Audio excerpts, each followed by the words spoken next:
Radhe Radhe friends, आप सभी का हमारे YouTube चैनल में बहुत बहुत स्वागत है। सबसे पहले तो आप सभी को जन्माष्टमी की बहुत बहुत शुभकामनाएं, बहुत बहुत बधाई। बोलो कृष्ण भगवान की जय, मुरलीधर की जय हो, गोपाल की जय हो। भाद्रपद कृष्ण पक्ष की अष्टमी तिथि को जन्माष्टमी का त्यौहार बहुत धूमधाम से मनाया जाता है और यह त्यौहार कृष्ण भगवान के जन्म की खुशी में मनाया जाता है। भक्त अर्धरात्रि में लड्डू गोपाल का श्रृंगार करते हैं, उन्हें भोग लगाते हैं, पूजा आराधना करते हैं। इसी के साथ ही मुरलीधर के जन्म की खुशियाँ मनाते हैं, कथा सुनते हैं। भगवान श्री कृष्ण के जन्म की कथा सुनने मात्र से ही मनुष्य के सभी पापों का नाश हो जाता है, साथ ही मनुष्य पर कन्हैया की कृपा बरसने लगती है। बंधुओं, जन्माष्टमी के दिन प्रातःकाल जल्दी उठें, स्नान आदि से निवृत्त होकर गोपाल का पंचामृत से स्नान कराएं, फिर शुद्ध जल से स्नान कराएं और फिर उन्हें आरती करके भोग लगाएं। फिर लड्डू गोपाल का श्रृंगार करें। भोग में माखन मिश्री का भोग अवश्य लगाना चाहिए, पंजीरी बनानी चाहिए, फलों का भोग लगाना चाहिए, पंचामृत का भोग लगाना चाहिए। सब भोग में तुलसी दल अवश्य डालना चाहिए। कथा इस प्रकार है। स्कंद पुराण के अनुसार द्वापर युग की बात है। उन दिनों मथुरा में उग्रसेन नाम के राजा थे, लेकिन वे स्वभाव से बहुत ही सीधे साधे थे। यही कारण था कि उनके पुत्र कंस ने उनका राज्य हड़प लिया और स्वयं मथुरा का राजा बन बैठा। कंस की एक बहन थी, उसका नाम देवकी था। कंस उससे बहुत स्नेह करता था। देवकी का विवाह वासुदेव से तय हुआ। विवाह संपन्न होने के बाद कंस स्वयं ही रथ हाँकने लगा और बहन को ससुराल छोड़ने के लिए चल पड़ा। इतने में ही आकाशवाणी हुई कि जिस बहन को तू इतने प्रेम से ले जा रहा है, उसी बहन का 8वां पुत्र तेरा संहार करेगा।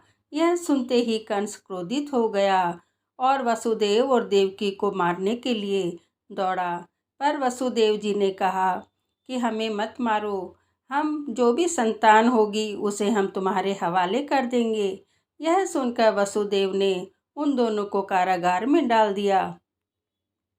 कारागार में ही देवकी ने 7 संतानों को जन्म दिया और कंस ने सभी को एक एक करके मार डाला।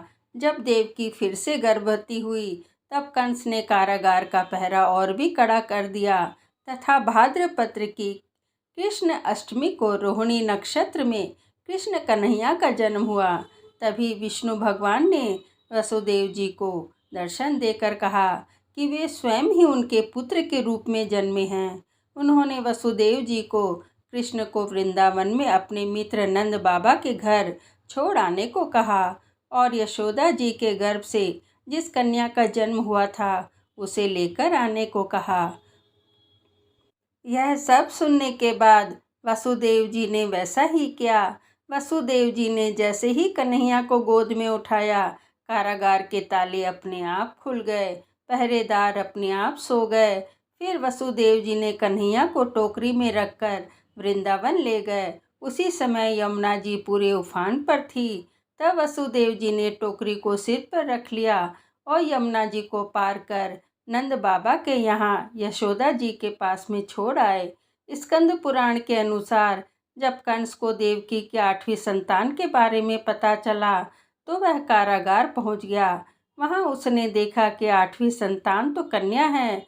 फिर वह जैसे ही जमीन पर पटकने लगा, तभी वह कन्या योगमाया आकाश में पहुंचकर बोली, हे मूर्ख, मुझे मारने से कुछ न होगा। तेरा काल तो पहले से ही वृंदावन पहुंच चुका है और वह जल्दी ही तेरा अंत करेगा। इसके बाद कंस ने वृंदावन में जन्मे 9 जातों का पता लगाया। तब यशोदा के लल्ला का पता चला तो उसे मारने के लिए कई राक्षसों को भेजा, लेकिन कोई भी उस बालक को बाल विवाह न कर सका।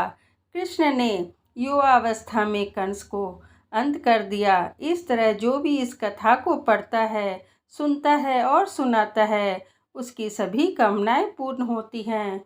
बोलो कृष्ण कन्हैया लाल की जय।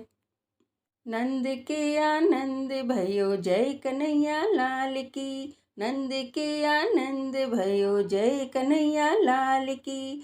हाथी घोड़ा पाल की जय कन्हैया लाल की, हाथी घोड़ा पाल की जय कन्हैया लाल की। राधे राधे। यदि आपको ये कहानी पसंद आए तो आप चैनल को लाइक, शेयर और सब्सक्राइब ज़रूर करें। धन्यवाद।